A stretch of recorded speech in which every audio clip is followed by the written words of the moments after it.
थे डीएनए और आरएनए दोनों में, डीएनए और आरएनए दोनों में Na होता है। Na का मतलब न्यूक्लिक एसिड। तो अभी उसी के बारे में देखेंगे। बताइए एक कोशिका में डीएनए की लंबाई कितना बताए थे? 2.2 मीटर लगभग, वो इतना था। उसके बाद याद रखिएगा डीएनए के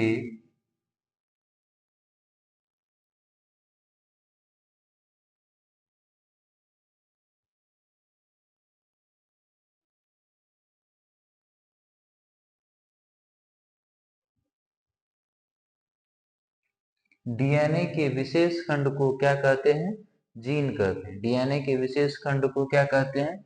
जीन कहते हैं। अब देखिएगा, हम पढ़ रहे थे न्यूक्लिक एसिड के बारे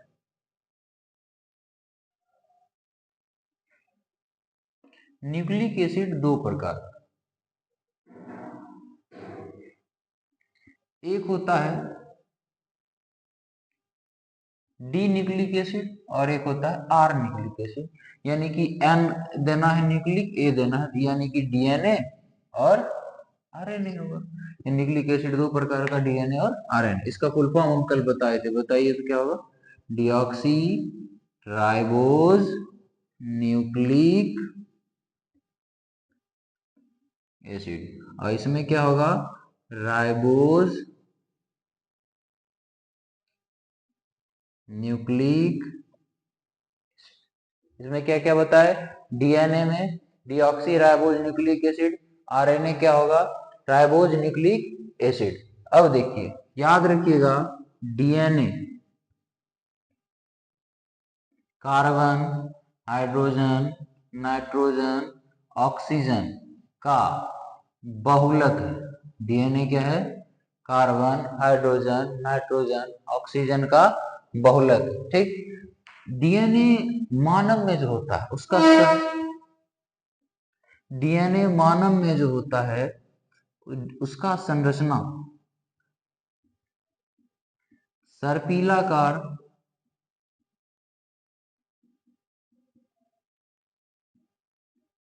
और द्विकुंडलित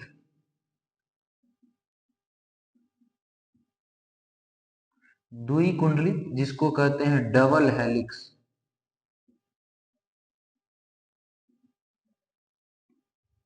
होता। द्विकुंडलित कुंडली कैसा होता है? आप देखे होंगे अक्सर इस तरह का फिगर आपको मिला होगा। तो ये जो होता है ना, ये देखिए इधर से भी है इधर से भी, इसलिए इसको डबल हेलिक्स वाला कहा जाता है। तो ये इस तरह से सांप की तरह भी है, तो सर्पिलाकार भी और द्विकुंडलित भी है।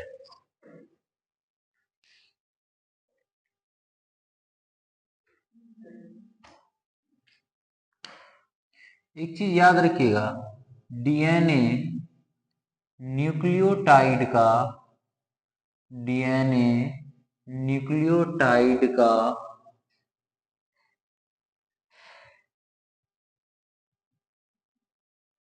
क्या है? बहुलक। डीएनए न्यूक्लियोटाइड का बहुलक है। ये क्वेश्चन पूछा गया, आप देखिएगा क्वेश्चन बैंक वगैरह में आपको मिल जाएगा, इसलिए इसको याद रखिएगा। अब देखते हैं मेन क्या होता है कि डीएनए कंपोजिशन ऑफ डीएनए, यानी डीएनए का घटक।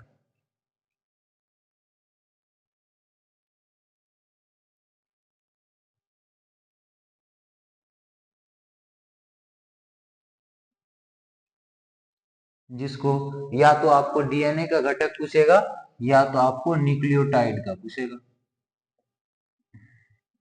क्योंकि डीएनए भी न्यूक्लियोटाइड का ही बना होता है। तो अब देखते हैं, जब इसका न्यूक्लियोटाइड का घटक पूछेगा तो न्यूक्लियोटाइड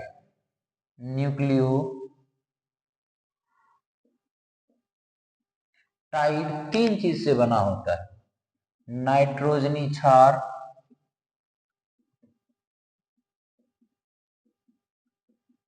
शर्करा,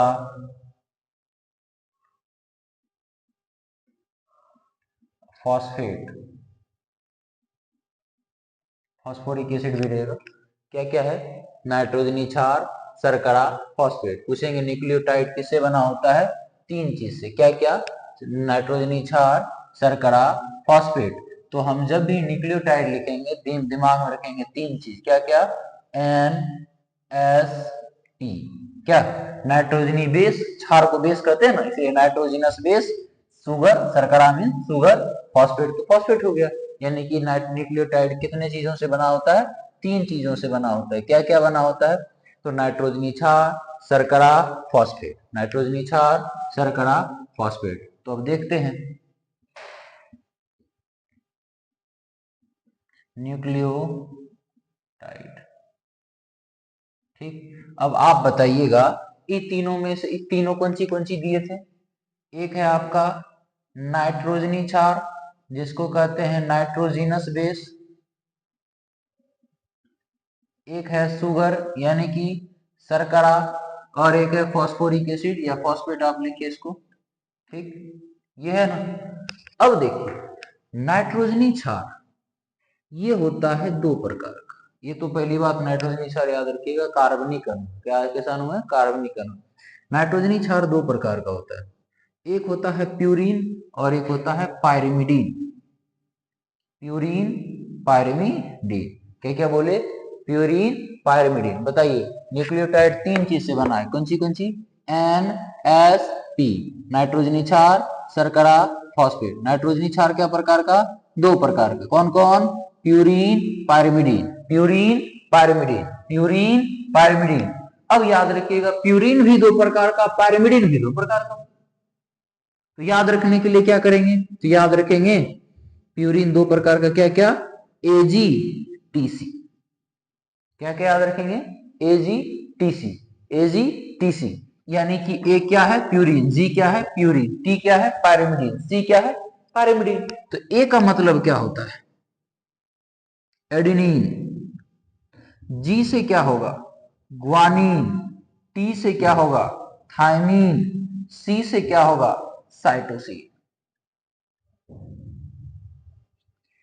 ध्यान से, यही जटिल चीज है। ये यदि हम कल जो वीडियो डाले और आज जो अभी जो डालेंगे, ये दोनों ऐसा, इसका आधार है पूरे डीएनए वाले चैप्टर का। यदि ये समझ में आ गया तो पूरा चैप्टर आपको समझ में आएगा। इसलिए इसको ध्यान से रखना। न्यूक्लियोटाइड 3 चीज से, NSP। उसके बाद N नाइट्रोजनी क्षार 2 प्रकार का, प्यूरिन, पायरिमिडीन। प्यूरिन क्या प्रकार का? 2 प्रकार का, एडेनिन, गुआनिन। पायरिमिडीन क्या प्रकार का? 2 प्रकार। क्या क्या? Thymine, cytosine. याद रखने के लिए AgTC। ठीक, ये याद रखिएगा। याद रखिएगा जहां भी शर्करा होगा तो उसमें लगा होगा ओज। ओज का मीन शर्करा होता है, जैसे lactose, fructose, sucrose, maltose, glucose, सब में ओज लगा है ना। ओज का मतलब क्या होता है? शर्करा। तो डीएनए में जो शर्करा होता है उसका नाम है क्या? उसका नाम है पेंटोज। पेंटा का मतलब क्या होता है? पेंटा मीन्स होता है 5, यानी कि पेंटोज में कितना कार्बन होगा? 5 कार्बन होगा। पेंटोज में भी 2 प्रकार की शर्करा होती है। कौन कौन? तो एक होगा डीऑक्सी राइबोज और एक होगा राइबोज।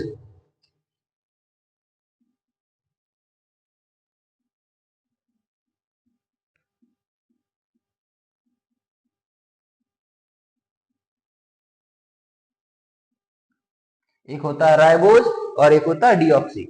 यानी कि राइबोज में जब ऑक्सीजन की संख्या कम होगी तो वो होगा डीऑक्सी। तो राइबोज का फॉर्मूला होता है C5H10O5, और इसमें से एक ऑक्सीजन कम कर दीजिए तो हो जाएगा डीऑक्सी राइबोज, यानी कि C5H10O4।